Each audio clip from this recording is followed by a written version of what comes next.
Good morning everybody. আশা করি সবাই খুব ভালো আছো। অনেকদিন পর আমি আবারও তোমাদের সামনে একটি নতুন ভিডিও নিয়ে চলে এসেছি। আর বলো তো, মাঝে মধ্যে নিজেদের ব্যস্ততার জীবন থেকে বিরতি নিয়ে কোথাও ঘুরে আসতে কার না ভালো লাগে? হ্যাঁ, সবারই ভালো লাগে। আর আমরাও নিজেদের জীবনের এই ব্যস্ততাকে দূরে সরিয়ে কিছুক্ষণের জন্য বিরতি নিতে চলে গিয়েছিলাম দীঘার উদ্দেশ্যে। আর হ্যাঁ, এবারে দীঘা যাওয়ার উদ্দেশ্যটা ছিল একটু অন্যরকম। হ্যাঁ, ঠিকই ধরেছে, এবারে দীঘা যাওয়ার মূল আকর্ষণ ছিল জগন্নাথ দেবকে দর্শন করার জন্য। আচ্ছা, এখন ঘড়িতে প্রায় 5টা বাজতে যায়। যেহেতু আমাদের 8:05 ট্রেন ছিল, সেই কারণে আমরা সবাই তাড়াতাড়ি উঠে ফ্রেশ হয়ে ঘরের সমস্ত জিনিসপত্র গোছগাছ করে রেডি হয়ে ফাইনালি আমরা ট্রেন ধরার উদ্দেশ্যে বাগনান স্টেশনে পৌঁছে গেলাম।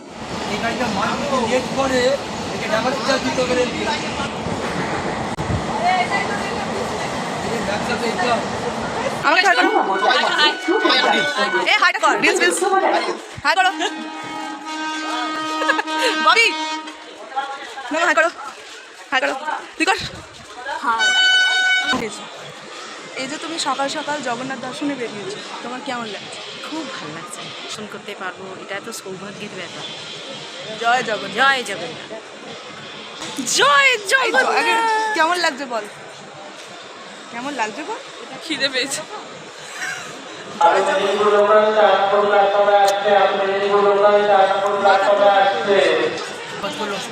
এই যে তোমরা যে সবাই সকাল সকাল রেল স্টেশনে বসে আছো, কি কারণে? কারণটা কি? আমরা যে নতুন দিদি আমাদের জগন্নাথ মন্দিরের শিলান্যাস করেছেন, আমরা একবার ওখানে দেখতে যাচ্ছি। আপনার বক্তব্যটা শুনি। আমিও জগন্নাথ দর্শন করতেই যাচ্ছি। আপনি? জগন্নাথ দর্শন করতে যাচ্ছি দীঘাতে। দেখা যাচ্ছে তো স্টেশনে এসে উনি খবরের কাগজ পড়ছেন। জানি না কি লেখা আছে খবরের কাগজে, কি লেখা আছে দেশের ব্যাপারে, কি লেখা আছে খবরের কাগজে? ভালো লাগছে তো? একদম। আপনি বলুন, কেমন লাগছে? ভালোই লাগছে। আপনি সকাল সকাল রেল স্টেশনে কি করতে এসেছেন? আমরা একটু ওই জগন্নাথ দর্শনের দীঘা যে জগন্নাথ মন্দিরে হয়ে গেছে, সেটা আমরা দেখতে যাচ্ছি। হ্যাঁ, আচ্ছা, সকালবেলা এসে ভালোই লাগছে। ট্রেন ঢুকে যাবে, অ্যানাউন্স করে দিয়েছে ট্রেন আসছে। ঠিক আছে, আর একজন কোথায় গেল? বাগনান স্টেশন থেকে ট্রেন এসেছিল তখন সকাল 7টা। মেছেদা থেকেই আমাদের দীঘা যাবার ট্রেনটি ছিল। তো ব্যাস, তারপরে আমরা মেছেদা গিয়ে আমাদের দীঘা যাবার ট্রেনে উঠে পড়লাম। ট্রেনে ওঠার পরে সমস্ত লাগেজ আমরা গুছিয়ে নিয়েছিলাম। গুছিয়ে নিয়ে সবার সাথে আনন্দ মজা করতে করতে কিছুটা খাওয়া দাওয়াও হয়েছিল। সব কিছু করতে করতে আমরা প্রায় তখন 11:30 বাজে দীঘা পৌঁছে গিয়েছিলাম। কারণ আমাদের মেছেদা থেকে দীঘা যাবার জন্য প্রায় 3 ঘন্টার মতো টাইম লেগেছিল।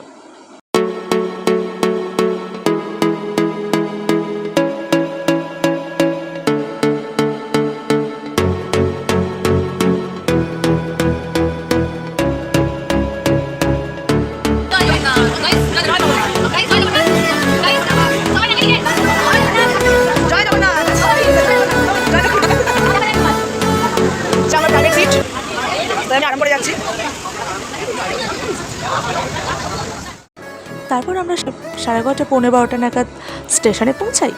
সেখান থেকে হোটেলের জন্য আরও 15-20 মিনিট টাইম লাগে। হোটেলে পৌঁছতে আমাদের 12টা বেজেছিল।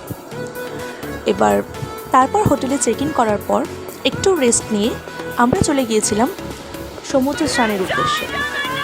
তো আমরা সমুদ্রে গিয়ে স্নান করার পরে বাড়িতে এসে ফ্রেশ হয়ে দুপুরে লাঞ্চটা সেরে নিয়েছিলাম। আর ওই হোটেলেই আমরা যে হোটেলে উঠেছিলাম সেই হোটেলটির নাম ছিল মিলন গেস্ট হাউস। আর ওই হোটেলেই লাঞ্চ ডিনার সব কিছুরই ব্যবস্থা ছিল। হোটেলের বাইরে মেনু কার্ডও ছিল।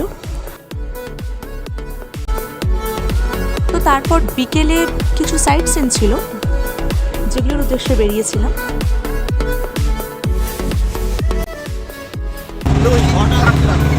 কি দেখতে বাবা? এই হোটেলটা আমি প্রথম এলাম, এই জায়গাটাই অন্য জায়গা লাগে বলে দিদি ভাই, এটা সমুদ্র জায়গা নয়। আমরা কোয়েল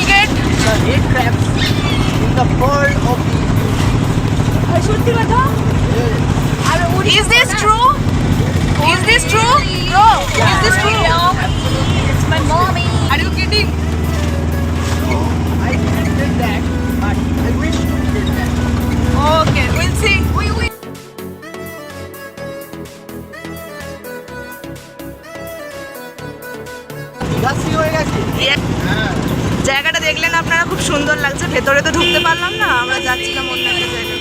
তাই দিস ইজ উড়িষ্যা বর্ডার।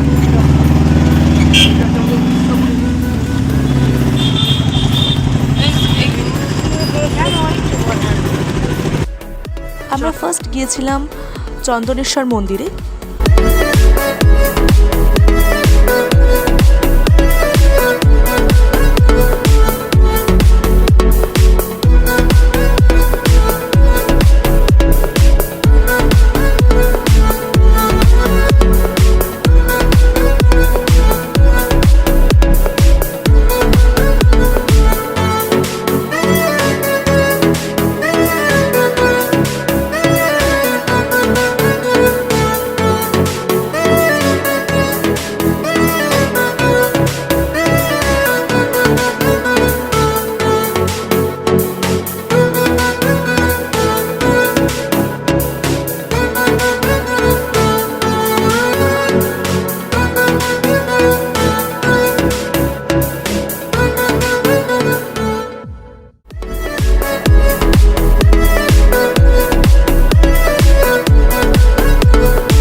গিয়েছিলাম সমুদ্রের ধারে।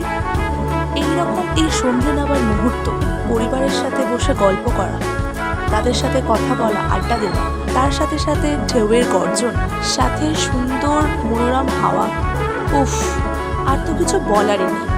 সত্যি যত রাত বাড়ছিল সমুদ্রে থাক ছেড়ে উঠে আসতে একদম ইচ্ছা করছিল না, কিন্তু কিছু করার নেই, রাত বাড়ছে, যেতেই হবে। তারপরে আমরা ওখানে সমুদ্রের ধারে একটি রেস্টুরেন্ট ছিল, সেই রেস্টুরেন্টে আমরা গিয়েছিলাম। গিয়ে সেখানে ডিম তড়কা অর্ডার করেছিলাম আর রুমালি রুটি এবং প্লেন রুটি অর্ডার করেছিলাম। তো সেখানে যথারীতি আমরা পেট পুজো করে তারপর ওখান থেকে বেরিয়ে গিয়েছিলাম, হোটেল পৌঁছে গিয়েছিলাম। তো আজকের এই ব্লগটি এইটুকুই, দেখা হবে নেক্সট একটি ব্লগে। আর এই ভিডিও নেক্সট পার্ট আসবে পরের একটি ব্লগে। আর হ্যাঁ, যারা যারা এখন দিকে জগন্নাথ দর্শন করোনি তারা তাড়াতাড়ি চলে যাবে, দেখবে তোমাদেরও ভালো লাগবে। আর আজকে এই ভিডিওটা এইটুকুই, দেখা হবে পরের একটি ব্লগে। ততক্ষণে সবাই ভালো থেকো, সুস্থ থেকো, টাটা।